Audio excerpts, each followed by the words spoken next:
సిద్ధాంతం పైథాగరస్ యొక్క సిద్ధాంతాన్ని ప్రతిపాదించడం జరిగింది కాబట్టి దీని యొక్క నిర్వచనం చూడండి. లంబకోణ త్రిభుజంలో కర్ణం వీటి వర్గం కర్ణం మిగిలిన రెండు భుజాల వీటి వర్గాల మొత్తానికి సమానము. పైథాగరస్ సిద్ధాంతం అంటే ఒక లంబకోణ త్రిభుజం అంటే లంబకోణ త్రిభుజం అంటే ఎన్ని డిగ్రీలు ఉంటుంది? 90 డిగ్రీల కోణం ఉన్నది లంబకోణ త్రిభుజం. త్రిభుజాలు మూడు రకాలు తెలుసు కదా.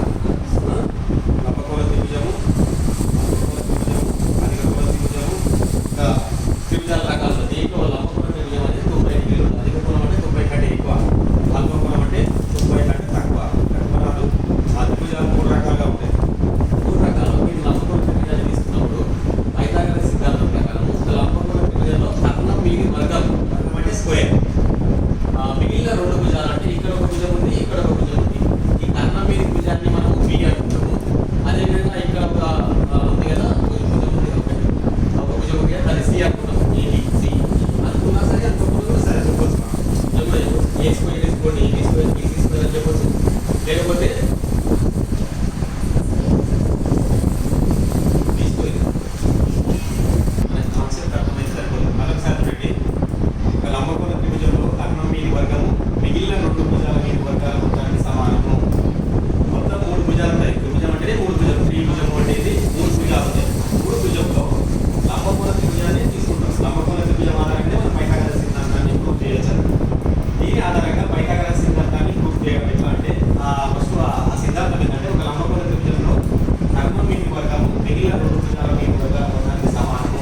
అంటే ఏసీని బి, ఏబిని సి, తర్వాత బీసీని ఏ అనుకుంటే B square C square plus A square అవుతుంది. ఇది పైథాగరస్ సిద్ధాంతం. దీన్ని మనము ఈ రకంగా కూడా రాసుకోవచ్చు. AC square AB square BC square కూడా రాయవచ్చు. మీకు ఈ కాన్సెప్ట్ అర్థమైంది. అయితే దీన్ని మనం ఒక మోడల్ ద్వారా కూడా చూపించవచ్చు. ఇది మనము క్రిటికల్గా చూపించాము. ప్రయోగపూర్వకంగా చూపించాలంటే మనము ఇట్లా కూడా చూపించవచ్చు. చూడండి, ఇక్కడ శాండ్ ఉంది కదా, ఆ శాండ్ మనం కాబట్టి ఈ 90 డిగ్రీస్లో ఈ రెండు భుజాల యొక్క మొత్తం ఏమైంది? దీన్ని మనము ఇట్లా కూడా చేయొచ్చు. చూడండి, అంటే మన త్రిభుజం కదా, లంబకోణ త్రిభుజంలో రెండు భుజాలు ఇవి, ఇది ఇది.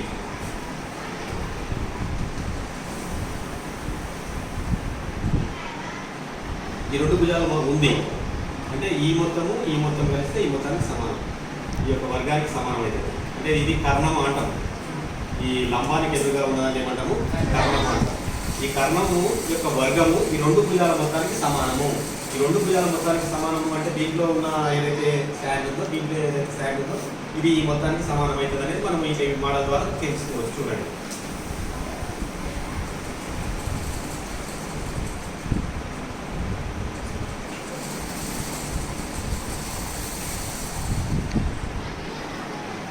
మొత్తానికి సమానం. ఈ రకంగా మనం పైథాగరస్ సిద్ధాంతాన్ని ప్రూవ్ చేయవచ్చు. అంటే మోడల్ రూపంలో ప్రూవ్ చేయవచ్చు. అంటే మీ అందరికీ కాన్సెప్ట్ ఏంటంటే ఒక లంబకోణ త్రిభుజంలో కర్ణం మీది వర్గము మిగిలిన రెండు భుజాల మీది వర్గాల మొత్తానికి సమానం అనేది తెలుస్తుంది. దీని ద్వారా మనకు ఇంకా ఫర్దర్గా చాలా ఇంప్లికేషన్స్ ఉంటాయి. బట్ అన్నిటి గురించి తర్వాత తెలుస్తుంది.